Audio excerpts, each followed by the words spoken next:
morning, Janine, again. Thank you very much. I mean, it's again pleasure to have you back here. We did a lot of discussion last time, and again, it's very fortunate for us that you have found some time to give it to us for this show, because your last show did have a lot of questions there, and but we could not do it with the paucity of time. We'll get on straight away, because then you can talk more and I will talk less. People want to hear you more. So we'll start immediately. Janine, you spoke about last time about training of pilots as well, and we also spoke about the crew training. AMPA did some MTI training, Maritime Training Institute cadets and ratings training in India.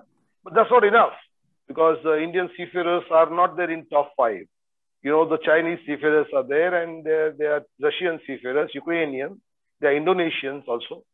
So what is those seafarers need to be trained also.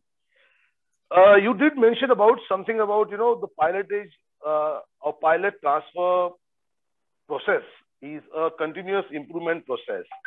Would you like to highlight something about that? Because we would like to know as to how did you go about, envisaging this continuous improvement in pilot transfer process, and how did you achieve it, in the end? So I think when the conversation comes up, when there's been an incident or another event in the port, and you start to talk more with other ports and other pilotage providers around what's happened, how have they experienced these things, what have they learned, you find over time and over the last few years, those conversations become really important in people developing their response procedures, developing their training further. So as we learned, you sort of feel like you're on top of things, and as you dive into any learning experience, you find there's still so much more room to make improvements, to share things, learn from others. And one particular area for me that I took a lot from was in the preparedness place. We have very good procedures in how to transfer pilots and how to use the ladder arrangement, what to do to report non-compliance.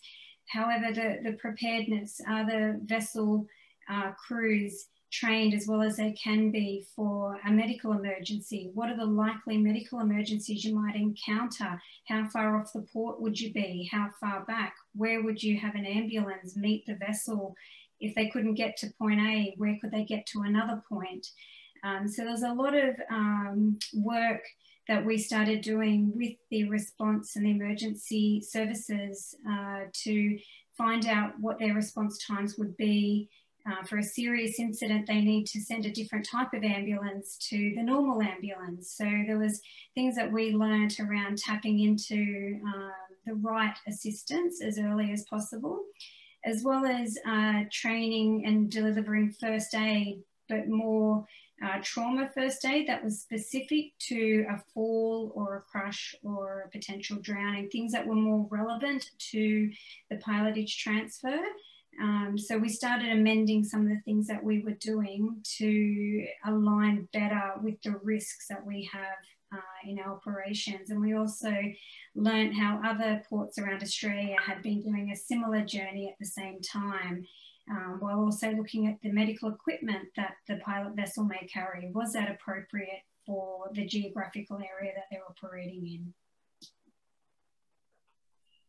Oh, fantastic! I mean, entire planning, has to be done. Oh, very good. I mean, I get it,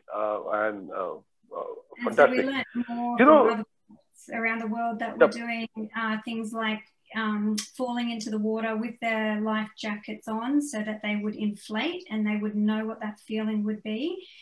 In particular, there was a lot of work in the PPE that a pilot uses to make sure it's fit for purpose. If you were to fall, with the helmet, the gloves, the shoes, the PFD, the equipment that's in the PFD, will it all work when you need it to work? So we engaged with the local Westpac Rescue helicopter to jump off diving boards into a pool for us with different helmets and our life jackets to make sure that they would be fit for our purpose. Yes, I have one question, because before you ask your question, you mentioned that time about traffic light system. you know, and it was very interesting when you mentioned about that, you know, for the pilots, and of course, basically, you know, Yes. just explain a little bit of that, you know, and some other innovations that you had. Yeah, so we can't take credit for these things. We've certainly learnt from other ports and other pilotage providers around what they were doing, and a traffic light system was being used elsewhere, and it was about having all parties who are associated with the transfer, the marine pilot, pilot vessel master, and the crew, all in agreement around it's a go or it's a no-go. So it was either a verbal or a visual indicator. And even if a pilot was halfway down a ladder and the swell on the boat was rising that much that the transfer couldn't be done safely, we would prefer to see the pilot go back up the ladder. So sometimes you feel committed to taking that, you're already halfway down, you need to go. We need to teach speak up culture where not just for us, but all ports where it's a no-go, you know, go back up, reassess, do what you need to do, get a better lee, and then try again. But knowing when to say no and that everyone had the authority to do that was really important. Yeah, absolutely great. I mean, you know, I mean, you spoke two words absolutely, you know, important for me to take away as such. Everybody is in agreement of the transfer procedure. Transfer procedure.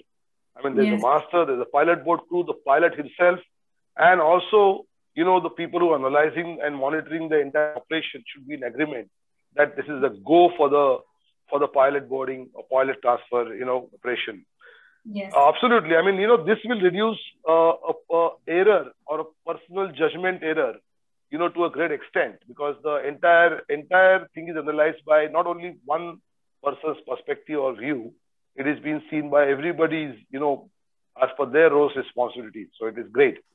I think I will let Vijay ask you a question, because Vijay wants to really know about, you know, the incident. He has read the incident of Malcolm Goodfellow, and Malcolm is also going to be on our show after your thing is over, because he's going to be on the show also, explaining the entire incident.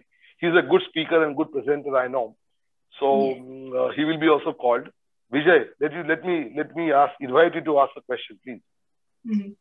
So that was very interesting, Captain Jenny. I was just listening, and being from a non-pilotage background, so I was just totally agree with the agreement on this the signaling system that was talked about. I also did happen to hear in this previous conversation about Captain Malcolm, so the accident that took place. So on board also, whenever we have any accidents or any injuries, there is always a review carried out, and there is always a feedback from the vessel, from the company. So just wanted to know, now since this is accident that has taken place in port limits, I just wanted to know what would be your thoughts on how such accidents are reviewed when it comes from a port's point of view. Yeah, so I think that's a really good topic, and a bit of a segue into some areas around incident reporting. That's very important. It doesn't matter in Australia which state you're in, there's all mandatory reporting obligations that a pilot has or an operator has, depending on the type of incident it is. And if we're talking about a personnel incident, if it was to happen during a pilot transfer, that also has different levels of regulatory insight over that incident and review. So it all depends on where it happens, what the situation is, how it's reported, and then how it's investigated. So what we've found is where there's a lot of hazards reported or near misses reported, it really does tie into that old, the triangle we used to see with the, serious fatality at the top and hundreds and thousands of near miss reportings towards the bottom. So it is really important to have a culture of reporting so that you see the trends and patterns developing, and then you start to do proactive review work and investigation. And that's down one arm of a proactive place, because you prefer to be doing your work there than in the reactive situation of the learnings when an incident does happen.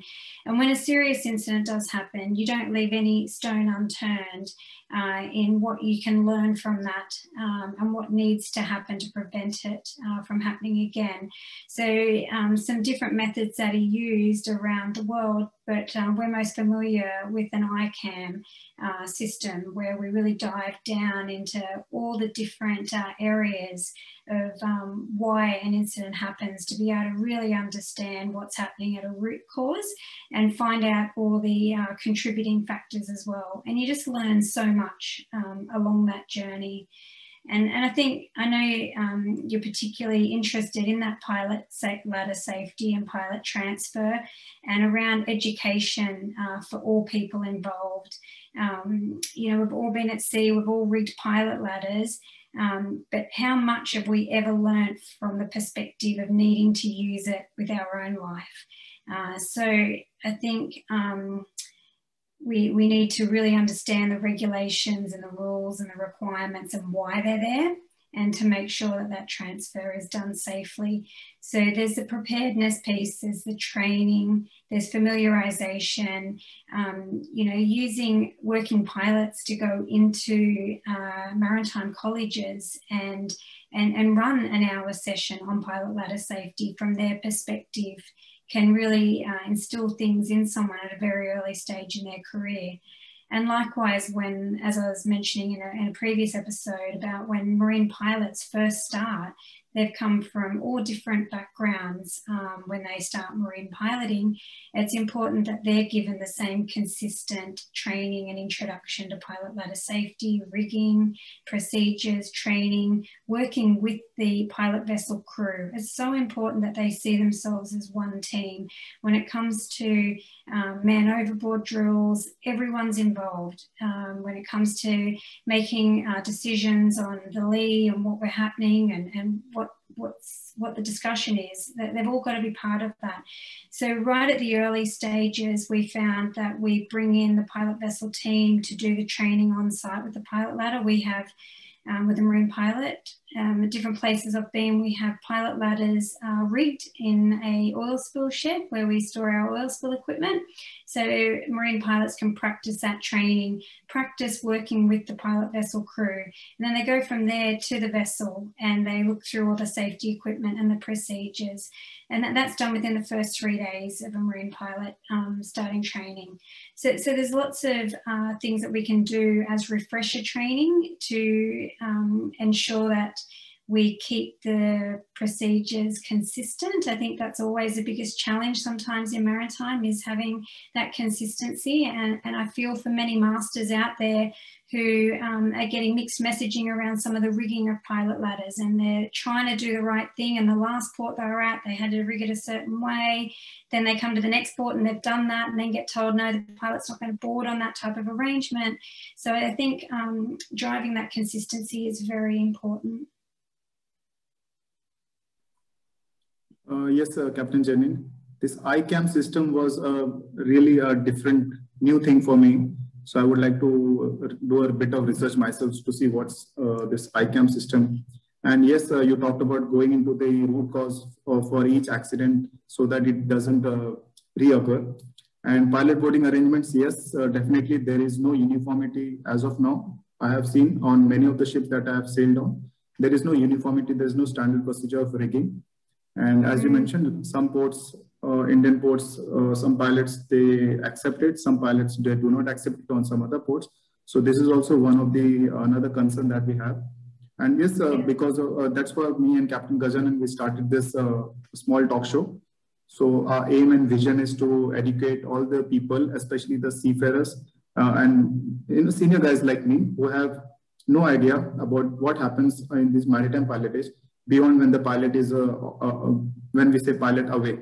So we never think beyond that. So with this talk show, I hope that more seafarers and more master mariners, and including the engineers as well, they understand what's a maritime pilotage is and what's the importance of the safety and security of our maritime pilots. Yes, absolutely.